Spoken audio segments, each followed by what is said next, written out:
और यह बात बिल्कुल फैक्ट है। जब किसी व्यक्ति पर घोर संकट पड़ता है, उस समय भगवान की जैसी याद आती है, सुख के दिन में वो याद नहीं आती।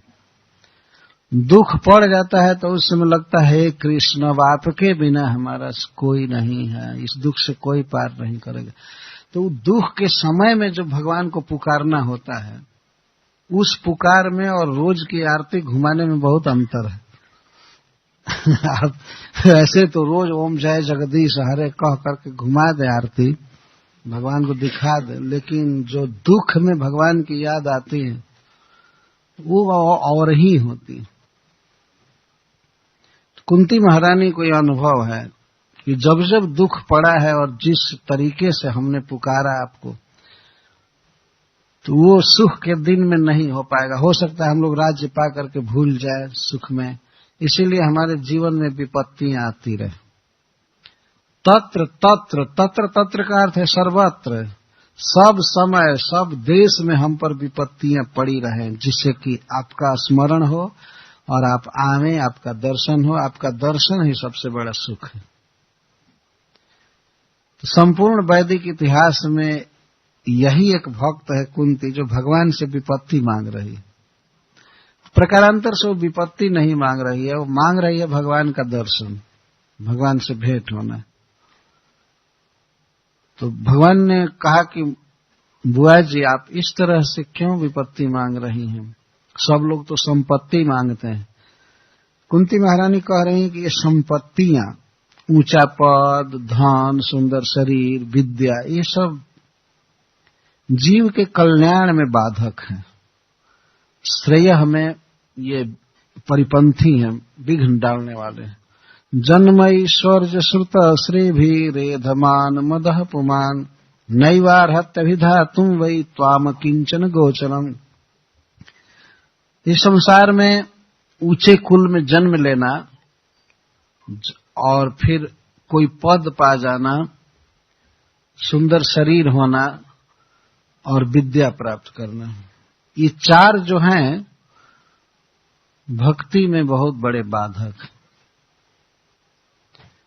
कि जिस व्यक्ति का मद बढ़ जाता है ऊंचे कुल में जन्म लेने से, विद्या पढ़ने से, धन से, पद से, सुंदर शरीर से, वह व्यक्ति तो आपका कृष्ण गोविंद आदि नाम भी बोलने में शर्म करता है। वो नाम भी नैवारहत्य अभिधातुम वही, आपका नाम बोलने में भी उसको शर्म आती है, इतना अभिमान हो जाता है। इसीलिए मैं चाहती हूं कि हमारे जीवन में विपत्तियां रहें, दुख रहे। ऐसा हम लोगों ने भी देखा है कि जो व्यक्ति बहुत पढ़ा लिखा है और बहुत ऊंचे पद पर है, वे लोग भगवान की भक्ति नहीं करते हैं, देखा गया। उनको कहिए कि आप जरा मंदिर में आइए, तो घर मंदिर में, अरे हमको कहाँ समय है मंदिर में आने का, यहाँ जाना है, वहां जाना है, वहां जाना है। और मंदिर में आ भी गए कदाचित किसी के कहने से, और उनको कहिए कि साष्टांग प्रणाम कीजिए, वो तो मर जाएंगे, साष्टांग प्रणाम जानते ही नहीं है। हमने देखा है भारतवर्ष में नेता लोग आते हैं मंदिर में तो ज्यादा से ज्यादा इतना झुकाते हैं सिर को, लगता है कि टाइट किया गया है, झुक ही नहीं रहा है। बांके बिहारी मंदिर में ऐसे करते हैं। हम लोग कभी कभी किसी किसी को कहे हैं कि प्रणाम कीजिए, प्रणाम कीजिए, और उनको यदि माला अर्पण कीजिए, भगवान की प्रसादी माला, तो माला अर्पण करते तुरंत निकाल देते हैं। उनकी ये भावना नहीं है कि ये प्रसादी माला है, और वास्तव में उनको जो मालाएं मिलती हैं वो निकाल ही देना चाहिए, क्योंकि वो तो प्रसादी माला होती नहीं है। वो तो मंच पर भाषण करने गए और कोई ला करके बाजार से माला पहना दी, तो माला धारण करने के अधिकारी तो है नहीं। लेकिन भगवान की जो माला आती है, प्रसादी माला, उसे धारण करना चाहिए, इससे आदमी माया पर विजय पाता है।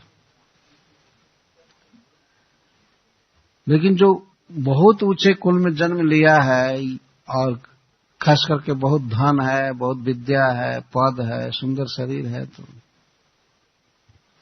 वो व्यक्ति सोचता है कि हमको भगवान की क्या जरूरत है, भगवान का भजन तो गरीबों को करना चाहिए, उनको जरूरत है कुछ, भगवान देंगे उनको, हमको क्या जरूरत है, हमारे पास तो धन भरा पड़ा है, ये हमको कोई आवश्यकता ही नहीं है कि भगवान से मैं मांगू। इस तरह का भाव आ जाता है, इतना अंधा व्यक्ति हो जाता है और सामने काल को, मृत्यु को नहीं देख पाता। लेकिन जो व्यक्ति दुख में होता है, कष्ट में होता है, तो उसको याद आता है कि नहीं, भगवान सहारा देंगे, भगवान है ऐसे। इसीलिए कुंती महारानी कहते हैं कि ऊंचे कुल में जन्म, ऊंचा पद, सुंदर शरीर और विद्या, ये चारों व्यक्ति को खाई में गिराने वाले हैं। ये तो हम लोग सारी दुनिया में प्रचार करके देख रहे हैं कि कैसे कैसे ये सब शास्त्रों की बातें बिल्कुल सत्य, बिल्कुल सत्य। यहां तक कुछ लोगों ने प्रचार किया है बहुत काल पहले से ही कि भगवान का भजन तो लूले, लंगड़े, अंधों को करना चाहिए, जिनको कोई सामाजिक काम नहीं कर सकते हैं, जो लोग सोशल वर्क नहीं कर सकते हैं, वे लोग सब मंदिर में दाखिल हों, भजन करें। और बाकी जो समाज की सेवा कर सकता है, काम कर सकता है, उसको क्या मंदिर में जाने की जरूरत है। ये भगवान का भजन केवल अपाहिजों को करना चाहिए। वो लोग ये कहते हैं जो समाज के किसी काम के लायक नहीं है, वे सब इस कान में भर्ती हो जाए। जो ऐसे बोलते हैं।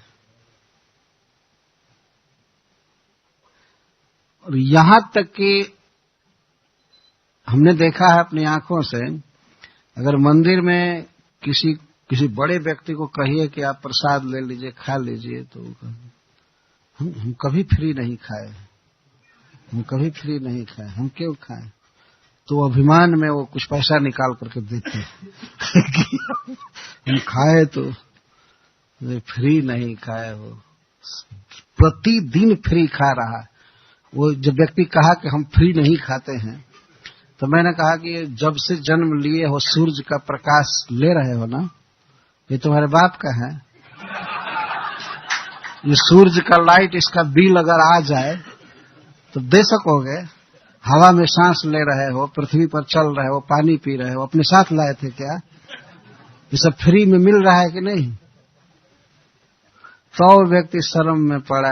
अरे भगवान के सामने तुम ये सोचते हो कि मैं भगवान को कुछ दे करके और खा रहा हूं। ये श्रद्धा है तुम्हारी, देना चाहो दो मंदिर में भगवान की सेवा के लिए, लेकिन ये कह करके कि मैं फ्री नहीं लूंगा। ये तो कोई बच्चा अपने माता पिता से कहने लगे कि मैं कुछ भी फ्री नहीं आपसे लूंगा, और जब से जन्म हुआ तो माँ का दूध पिया, गोद में रहा, इसे फ्री नहीं लिया, क्या किया? इस तरह से एक अभिमान होता है। श्रील प्रभुपाद जी जब व्याख्या कर रहे हैं पत्रम पुष्पम फलम तोयम उस श्लोक की, तो प्रभुपाद जी कहते हैं कि भगवान ये क्यों कह रहे हैं कि कोई पत्र पुष्प फल मुझे देता है तो मैं उसको ग्रहण करता हूं, इसे क्यों कह रहे हैं? भगवान ये कहते कि कोई मेरे शरण में आता है तो मैं उसको धन देता हूं, ये करता हूं, वो करता हूं, ऐसा उचित लगेगा ना कि भाई भगवान की शरण में कोई आवे तो मैं ये देता हूं, ये देता हूं, कहना चाहिए भगवान को, तब लोग आएंगे शरण में। लेकिन भगवान ये क्यों कहते हैं कि मुझको कोई देता है तो मैं लेता हूं? तो प्रभुपाद जी कहते हैं कि कुछ लोगों को बहुत अभिमान रहता है कि मैं देने वाला हूं, लेने वाला नहीं हूं। भगवान तो सबका कल्याण चाहते हैं।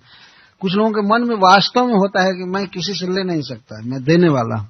इसीलिए भगवान कहते हैं ठीक है तो मुझको दो, मुझको दो। देने के अभिमान से वो व्यक्ति हमारे पास आएगा, चलो हमें देना है, देना है, देना है, देना है।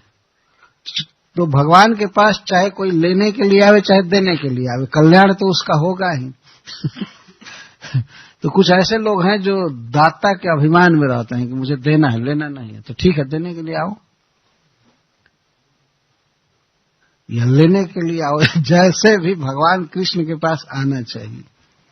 तो बहुत बहुत अभिमान होता है। कुंती महारानी चूंकि राजकुल की हैं, बहुत बड़ा ऐश्वर्य जिनको प्राप्त है, इनके पुत्र युधिष्ठिर महाराज सम्राट होंगे, जीत चुके हैं महाभारत युद्ध में। ये जान रही है कि बहुत बड़ा पद, बहुत बड़ा धन आने वाला है, कहीं हम लोग भूल न जाए कृष्ण। ये शंका हो रही है, इसीलिए कहती हैं कि वो विपत्तियां आती रहें, विपत्तियां आती रहें, कष्ट आती रहें। विपत्तियां दिमाग खोल देती हैं भगवान को समझने में। तो इसके बाद अपने मनोरथ सिद्धि के लिए भगवान को प्रणाम कर रही हैं। नमो किंचन वित्ताय निवृत्त गुण वृत्तये आत्मा रामाय शांताय कैवल्य पतये नमः। बीच बीच में बारंबार प्रणाम कर रही हैं भगवान को। नमो किंचन वित्ताय, हे अकिंचनों के धन, आपको मैं नमस्कार कर रही हूं। जिनके पास संसार में कुछ भी नहीं है उनके धन आप, भगवान ही सबसे बड़े धन हैं। अकिंचन वित्ताय निवृत्त गुण वृत्तये, जो व्यक्ति आपकी शरण लेता है उसकी गुणवृत्ति विषय भोग की अभिलाषा समाप्त हो जाती है।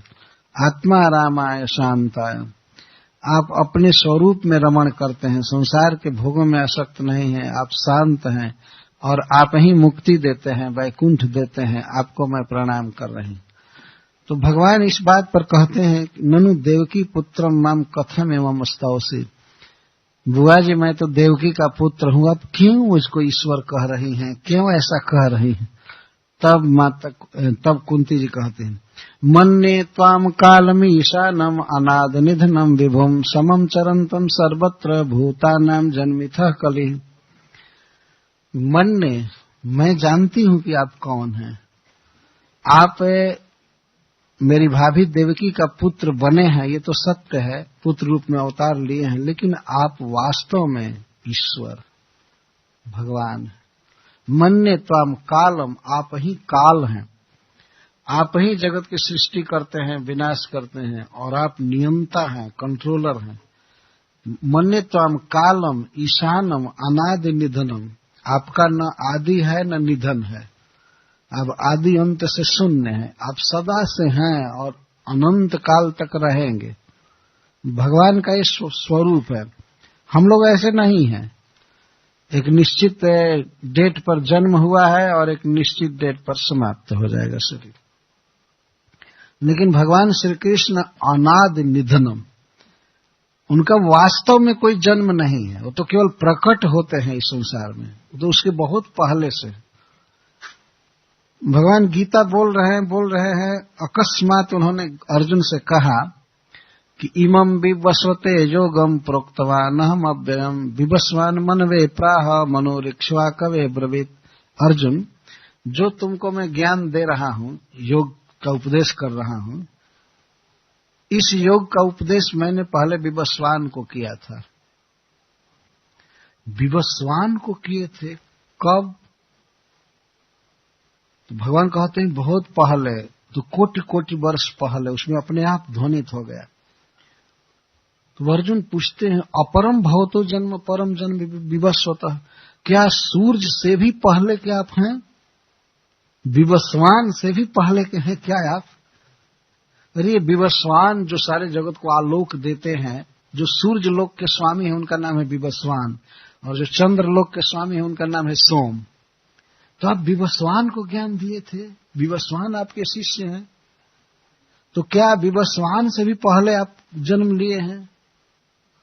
कथम एतद् विजानीयाम तुम आदौ प्रोक्तवानी थी, मैं कैसे समझूं कि आप विवस्वान के भी गुरु हैं और बहुत पहले के आप हैं?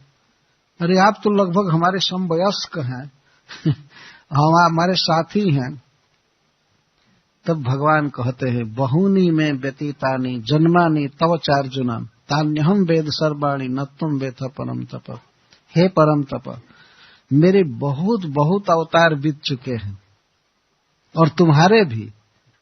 बहुनी में व्यतीतानि जन्मानि तव च अर्जुन, तव च बहुनी जन्मानि व्यतीतानि, हमारे बहुत से जन्म बीत गए हैं, बहुत से अवतार बीत गए हैं, तुम्हारे भी। जब जब मैं आया हूं तुम भी मेरे साथ आए हो, लेकिन तुमको कुछ भी याद नहीं है, हमको सब याद। तान्यहम वेद सर्वाणि, तानि सर्वाणि अहम वेद, लेकिन तुम न वेद, तुम नहीं जानते। यही तो जीव की स्थिति है। तो अर्जुन कहते हैं कब कब अब आते हैं? जदा जदा ही धर्म से ग्लानिर्भवति भारत अभ्युत्थानम अधर्म से तदात्मानं सृजाम्यहम्। जब जब धर्म की ग्लानि होती है और अधर्म बहुत बढ़ जाता है, तब तब मैं अपने को प्रकट करता हूं। क्या करने के लिए? तो भगवान कहते हैं परित्राणाय साधूनाम विनाशाय च दुष्कृताम धर्म संस्थापनार्थाय संभवामि जुगे जुगे। मैं जुग जुग में अवतार लेता हूं, आता रहता हूं। इसको कहते हैं अनादि निधनम। भगवान बहुत पहले के हैं, वही आदि पुरुष है, उन्हीं से सबका जन्म हुआ है। और भगवान कब से हैं इसको ये प्रश्न पूछना ही गलत होगा। ये कब और तब और अब सब कालवाचक शब्द है, ये सीमा बांध रहा है। भगवान काल से परे हैं, उनके लिए ये नहीं कहा जा सकता कब से हैं। इसलिए शास्त्र कहता है अनादि। अनादि का अर्थ है अन आदि, अन में नहीं, न आदि जस्य स, जिसका आदि नहीं है, शुरुआत है ही नहीं। लेकिन हम लोग किसी का जन्म देखते हैं, आदि देखते हैं, इसीलिए भगवान पर भी आरोप करेंगे आखिर तो कभी चालू हुए होंगे। क्योंकि हमारा जो मन है वो काल से परिच्छिन्न है, काल द्वारा बाधित है। काल से अतीत की कल्पना भी नहीं मन में उठ सकती है। ऐसा इसको शास्त्रों में कहा गया है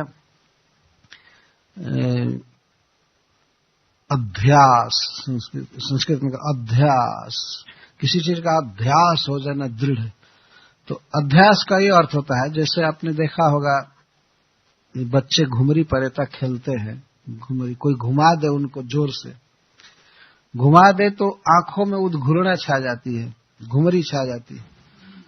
और उद्घूर्णा युक्त आंखों से वो बच्चा जब देखता है तो देखता है घर घूम रहा है, झाड़ घूम रहा है, पर्वत घूम रहा है, सब घूम रहे हैं, देखता है ना।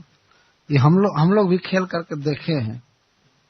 कोई न देखा हो तो क्लास के बाद घूम कर देख लीजिए।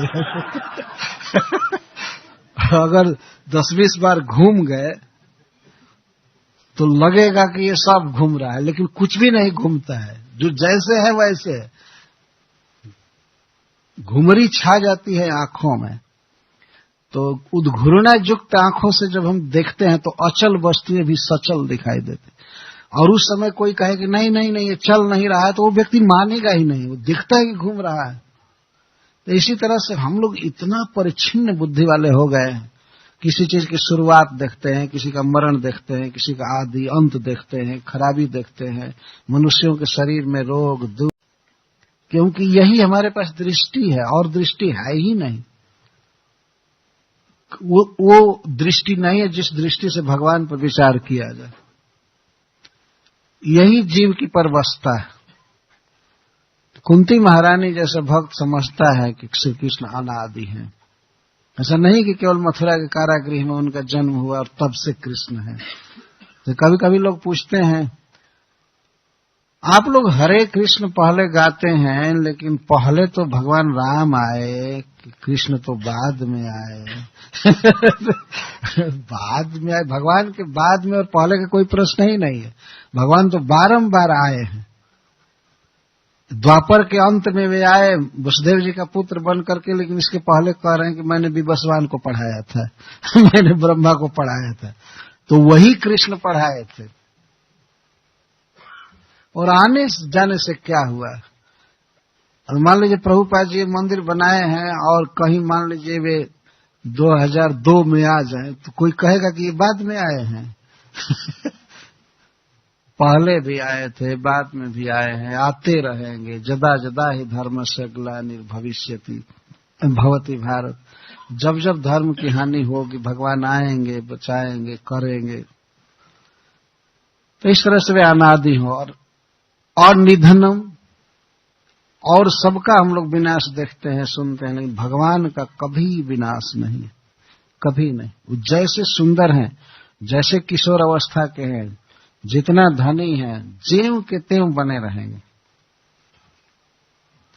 कभी निधन नहीं है।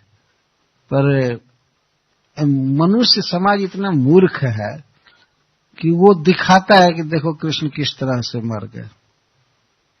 अब जाइए प्रभास क्षेत्र में तो वो लोग दिखाते हैं, बताते हैं कि एक व्याध मार दिया भगवान के चरण में और वो उनका अंत हो गया। इतनी मूर्खता करते हैं। भागवत में साफ लिखा गया है कि व्याध ने भगवान के चरण में बाण मारा, इसके बाद वो आया तो थरथर कांपने लगा भगवान को देख करके, तो भगवान उसे सांत्वना दिए और उसे स्वर्ग जाने के लिए कहे कि जाओ। विमान आया, स्वर्ग गया, और भगवान फिर उसी श्री विग्रह से देवताओं के लोक से होते हुए अपने धाम में गए।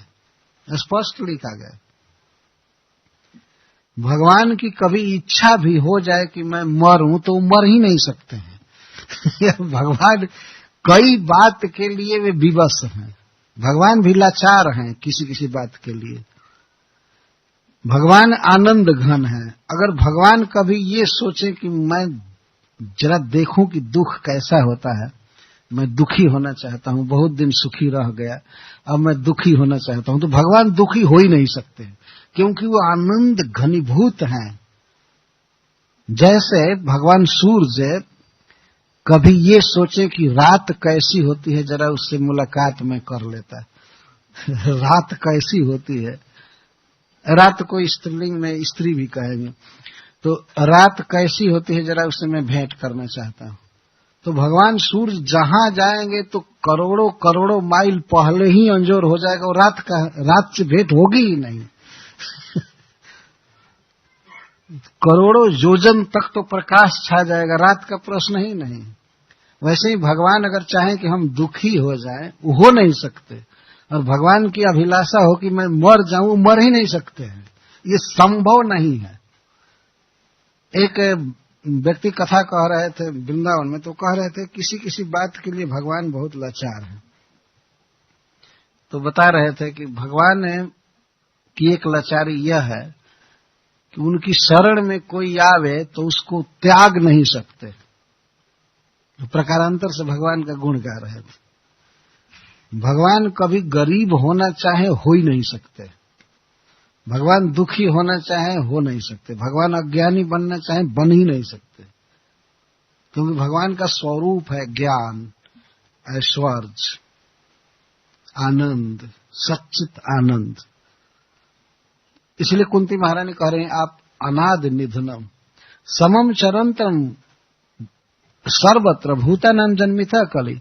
और वास्तव में आप सबके प्रति सम हैं, सर्वत्र सबके हृदय में निवास करते हैं, चाहे वो वृक्ष हो, चाहे पशु हो, पक्षी हो, वो हिंदू हो, क्रिश्चियन हो, कोई भी हो, आप सबके हृदय में हैं। लेकिन भूतानाम जन्मिता कली, जीवों की ऐसी दशा है कि आपके विषय में लोगों में झगड़ा रहता है, आपस में बहुत कलह रहता है। आप देख रहे हैं कि संसार में ईश्वर के विषय में सबसे ज्यादा झगड़ा है, कली है ना। और जबकि भगवान श्री कृष्ण एक हैं, सर्वत्र व्याप्त हैं, वही प्रभु हैं। लेकिन कुछ लोग कहते हैं उनका नाम ये है, कुछ कहते हैं ये है, वैसे है, कोई कहता है नहीं आकार है ही नहीं, उनको आंख नहीं है, पैर नहीं है, सिर नहीं है, हाथ नहीं है। कोई कुछ कहते हैं, कोई कुछ कहते हैं, बहुत झगड़ा होता है। संसार पूरा इसी झगड़े में पड़ा हुआ है। वो कहता है कि हम जो बात कह रहे हैं हम ठीक से ईश्वर को समझे हैं, हम जो कहते हैं वो ठीक है। और किसके विषय में झगड़ा है? कृष्ण के विषय में।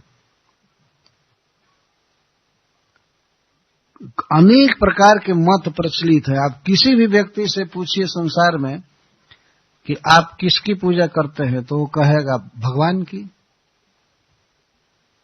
भगवान वो समझता है और दूसरे से लड़ता है, नहीं तुम गलत समझ रहे हो, ऐसे भगवान नहीं है, मैं जो कहता हूं भगवान ऐसे है, मैं जो कहता हूं ऐसे हैं, मैं जो कहता हूं ऐसे हैं। लेकिन वास्तव में भगवान कैसे हैं? वो रथ पर बैठे हैं द्वारका जाने के लिए, उनका श्याम सुंदर विग्रह है, वे बड़े कृपालु हैं, वे हंसते हैं, बोलते हैं, भक्तों को सहारा देते हैं, परम ऐश्वर्य है उनमें। भगवान ऐसे हैं। और वैसे केवल कल्पना करना और दुआ मांगना, हे भगवान तुम हमको सहारा दे, भगवान तो बैठे हैं मंदिर में, उनसे मांगना चाहिए, या अपने घर में उनका आकार मानना, ये भगवान को मानना है। बहुत बहुत संसार में मतवाद है ईश्वर के विषय में। कुंती महारानी समझ रही कि भूतानाम जन्मिथः कलि, आपके विषय में लोगों में बहुत विवाद है कि भगवान ऐसा है वैसा। कोई कहते हैं कि भगवान न्याय करता है, कोई कहते हैं कि भगवान कृपा करता है, न्याय नहीं करता है। कोई कहते हैं कि जो भी जीवों को दुख दिया जा रहा है सब भगवान दे रहा है।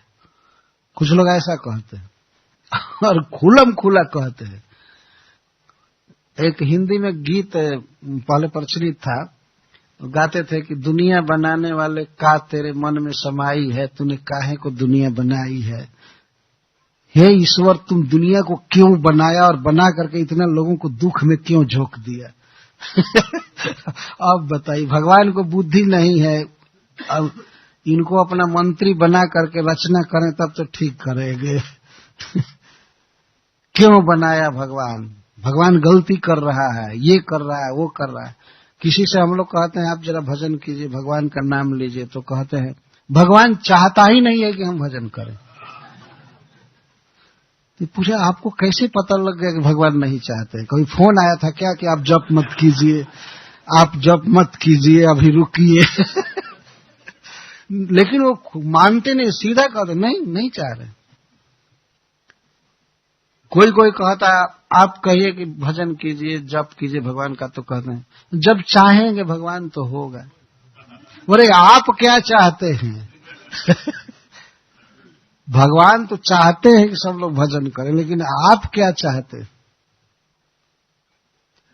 बोले भगवान तो चाहेगा तब करेंगे। और जब बीड़ी पीना हो, सिगरेट पीना हो, तब नहीं कहते हैं भगवान जब चाहेंगे तो पिएंगे, अभी तो नहीं पिएंगे।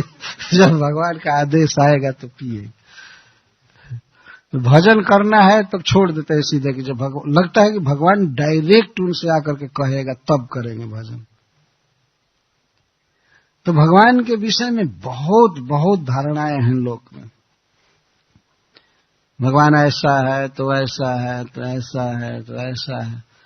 कोई तो ये सोचते हैं कि भगवान बहुत दिन का हो गया, इसलिए अब कहीं होगा भी तो हॉस्पिटलाइज्ड होगा, कहीं बहुत दिन का हो गया तो हॉस्पिटल में पड़ा होगा, ऐसा सोचते हैं। या अब वो नहीं रहा होगा, मर गया होगा।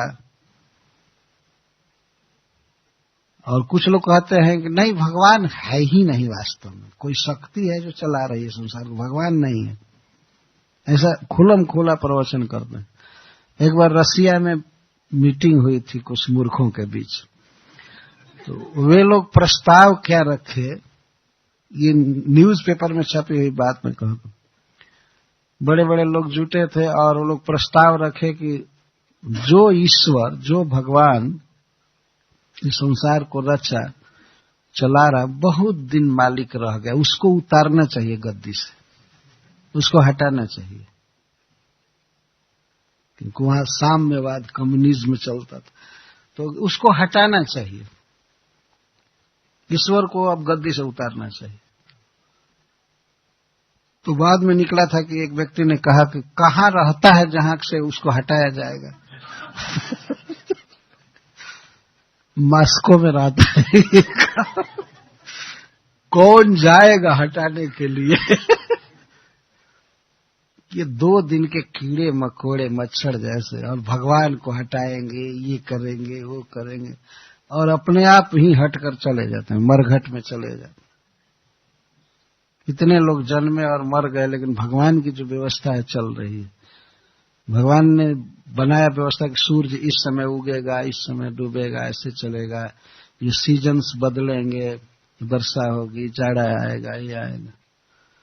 तो इंग्लैंड में तो इतना जाड़ा भगवान ने बनाया है, तो सरकार क्यों नहीं भगवान के विधान को टाल देती? 2 दिन 3 दिन से बढ़िया से मौसम बना है, तो लोग कहते हैं बहुत अच्छा मौसम बना है, बहुत अच्छा धूप आया है। तो भगवान की व्यवस्था को क्यों नहीं हटा देते? एक बार प्रभुपाद जी यहाँ पर बैठे थे, शायद इसी मंदिर में कहीं, तो कुछ भक्तों ने प्रभुपाद जी से प्रश्न किया, कहा कि प्रभुपाद जी, क्या हम लोग नरक में भी प्रचार कर सकते हैं? नरक में जाकर प्रचार कर सकते हैं या भक्तों को करना चाहिए नरक में प्रचार? तो प्रभुपाद जी कहे, नरक में तो प्रचार कर ही रहे हो। तो वे लोग चकित हो गए, ये नरक है?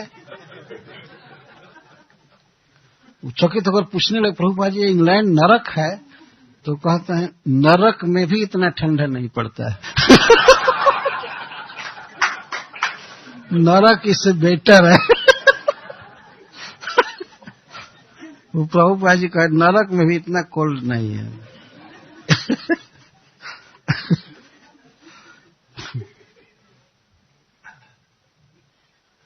तो ये जो कुछ भी है, मेरे कहने का आशा है कि भगवान की जैसी व्यवस्था है चल रही है। कितने लोग जन्मे होंगे, सोचे होंगे भगवान मनमाना कर रहा है, ये कर रहा है, वो कर रहा है, लेकिन सब जन्म ले रहे हैं, मर रहे हैं, सबका आदि है, सबका निधन है, लेकिन भगवान ज्यों के थे। और ये भी पता नहीं कि भगवान कहाँ बैठा है। वैकुंठ का तो पता लोगों को है नहीं, और यह भी पता नहीं कि भगवान हृदय में भी है, सबके हृदय में है, सर्वत्र व्याप्त है। और सोचते हैं भगवान को हटाना चाहिए, बहुत मनमाना कर लिया, अब सरकार बदलनी चाहिए, ये होना चाहिए, वो होना चाहिए। कुछ भी नहीं हो रहा है।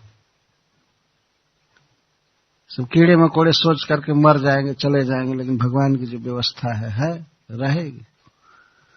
तो कुंती महारानी कहती हैं कि मैं तो मानती हूं कि आप केवल देवकी पुत्र ही नहीं हैं, आप ही वास्तव में काल हैं, आप ही ईश्वर हैं, और आप सर्वत्र व्याप्त हैं, सब में हैं।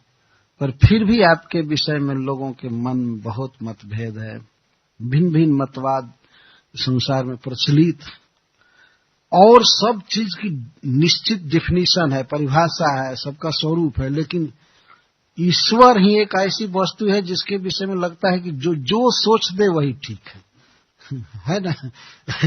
और पूछे भाई इंग्लैंड का प्राइम मिनिस्टर कौन है, तो ये है, वहां का राष्ट्रपति कौन है, अमेरिका का ये है, या भारत का ये है, ऐसा है, ये है। ईश्वर कौन है, तो कहते जो तुम सोच दो बस ईश्वर।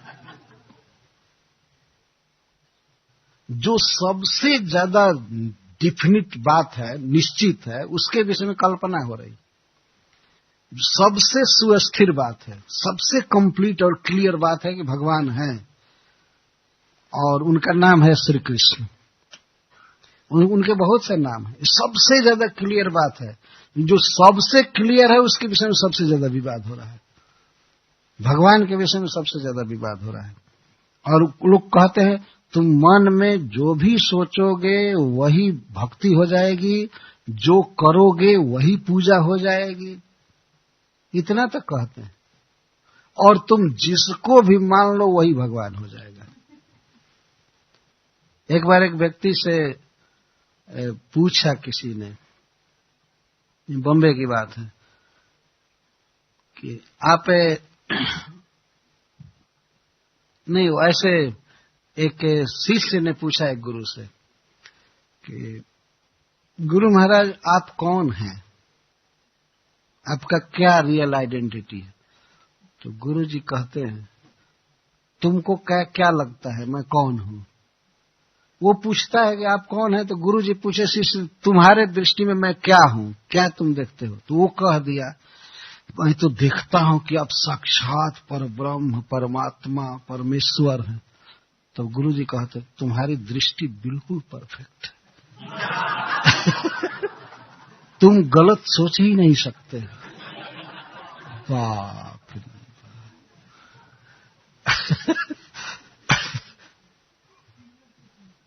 देखिए कितना धोखा देना शिष्य को, तुम गलत सोच ही नहीं सकते हो बेटा, तुम जो भी सोच रहे हो परफेक्ट सोच रहे हो। तो गुरु जी क्या ज्ञान दिए? ज्ञान तो शिष्य दे रहा है ना। हमारी दृष्टि ये है, मैं देख रहा हूं कि आप ये हैं, ऐसे हैं, ऐसे हैं, ये हैं, ऐसे हैं। इतना धोखा चल रहा है। एक बार क्लास में गए थे, गुरु प्रवचन कर रहे थे, प्रवचन के बाद बैठे थे, गुडाकेश प्रभु उनके साथ बातचीत करने लगे। तो शिष्य लोग सीधा कह रहे थे, गुरु भगवान की जय, उनको उनकी स्तुति की, आरती की, बहुत गुरु को ही भगवान कह रहे थे।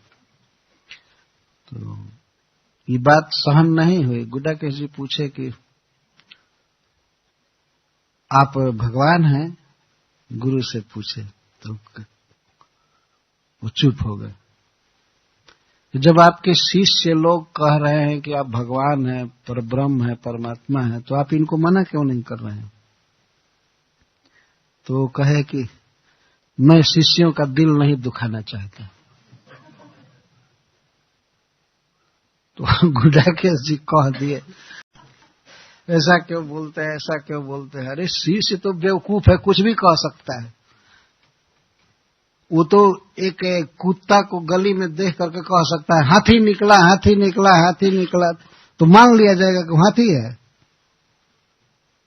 क्योंकि कुत्ते के भी 4 पैर हैं, पूंछ है, कान है, इसलिए हाथी मान लिया जाएगा। अरे हाथी हाथी होता है।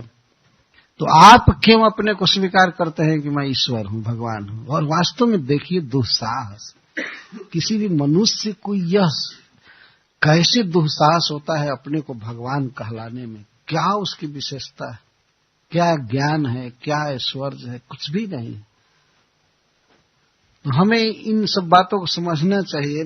कुंती महारानी कह रहे हैं कि भूता नाम जन्मिथः कलि, भगवान के विषय में बहुत विवाद है और अनादि काल से विवाद चल रहा है और आज तक सोल्व नहीं हुआ।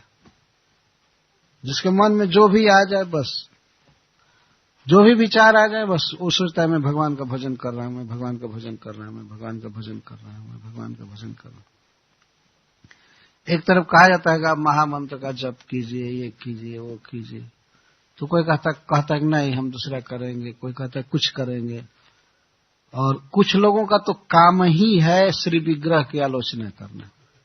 कुछ लोग काम उठा लिए हैं यही, और उनका दूसरा काम नहीं है, केवल मूर्ति पूजा की निंदा करना, यही उनका एकमात्र काम रहता है। प्रवचन में चाहे जैसे तैसे कहते नहीं ये विग्रह नहीं है, ये नहीं। एक बार प्रभुपाद जी से विवाद हो रहा था एक व्यक्ति का, तो वो कहा कि भगवान मंदिर में नहीं रहता है। तो प्रभुपाद जी कहते हैं कहाँ रहता है? तो वो कहते हैं वो सब जगह रहता है, भगवान सब जगह रहता है। तो प्रभुपाद जी कहे मंदिर को छोड़ करके और सब जगह रहता है? तो वो कहता है नहीं, मंदिर में भी रहता है लेकिन सब जगह रहता है। तो प्रभुपाद जी कहते हैं ठीक है, सब जगह रहता है। तो वे लोग तो कम से कम ठीक है ना, जो एक जगह देखते हैं भगवान को, और तुम कहते हो कि सब जगह है और कहीं नहीं देखते हो। सब जगह कहते हो कि भगवान है लेकिन देखते कहीं नहीं हो, तो इससे तो अच्छा है ना कि भगवान सब जगह है लेकिन कम से कम कुछ स्थान पर हम लोग प्रकट देखते हैं उनको। ये अच्छा है ना देखना। तो वो कहता है नहीं नहीं नहीं नहीं, इस तरह से आकार से नहीं है सब जगह हो, वो निराकार हैं, वो आकार से सब जगह नहीं रह सकते हैं। यह भी एक बहुत गलत धारणा है। वास्तव में आकार में भगवान सब जगह व्याप्त है। जैसे टेलीविजन में हम लोग देखते हैं कोई रूप कहीं से ट्रांसमिटेड होता है, लेकिन कोटि कोटि टेलीविजन लगा दीजिए तो आकार सब जगह दिखाई पड़ता है। वो आकार व्याप्त है, इसीलिए दिखाई पड़ रहा है। यहाँ पर है वो आकार, केवल टेलीविजन की जरूरत है, हम लोग देखने लगते हैं। तो आकार सब जगह व्याप्त हो सकता है। जब मैटेरियल आकार सब जगह व्याप्त है, तो स्पिरिचुअल आकार भगवान का क्यों नहीं सब जगह व्याप्त? ये सोचने की बात है। आकार से भगवान कृष्ण सब जगह व्याप्त है। ऐसा नहीं कि आप व्याप्त हैं सब जगह इसलिए निराकार है, नहीं नहीं, उसी श्याम सुंदर विग्रह से आकार सब जगह व्याप्त है। तो कोई कोई भाग्यवान व्यक्ति भगवान को इस तरह से देखता है और उसके मन में कोई कली या विवाद नहीं होता है, संशय नहीं होता है। भगवान वास्तव में कृपालु हैं, परम सुंदर हैं, परम यशस्वी हैं, परम धनी हैं, और उनका भजन करने से ही हम सब सुखी हो सकते हैं। महारानी कुंती के इन वाक्यों में बहुत बड़ा उपदेश छिपा हुआ है, जो भगवान से कहते हैं कि मैं तो मानती हूं कि आप ईश्वर हैं, काल हैं, आप सब में व्याप्त हैं, सबके प्रेमी हैं, सबके जन्मदाता हैं, सबका पोषण कर रहे हैं, लेकिन आपके विषय में लोगों में बहुत मतभेद है। आपको ठीक से लोग नहीं जानते।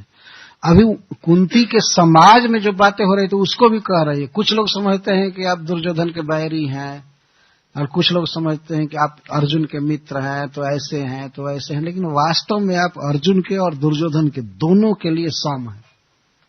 भगवान जिन लोगों को मारते हैं उनको अपने धाम भेज देते हैं। भक्तों से ज्यादा कृपा तो वे असुरों पर करते हैं। कोई है ऐसा आदमी जो किसी को गली में देख करके कहे कि जाओ भागो, मेरा फ्लैट खाली है, वहां रहो? कोई कहेगा?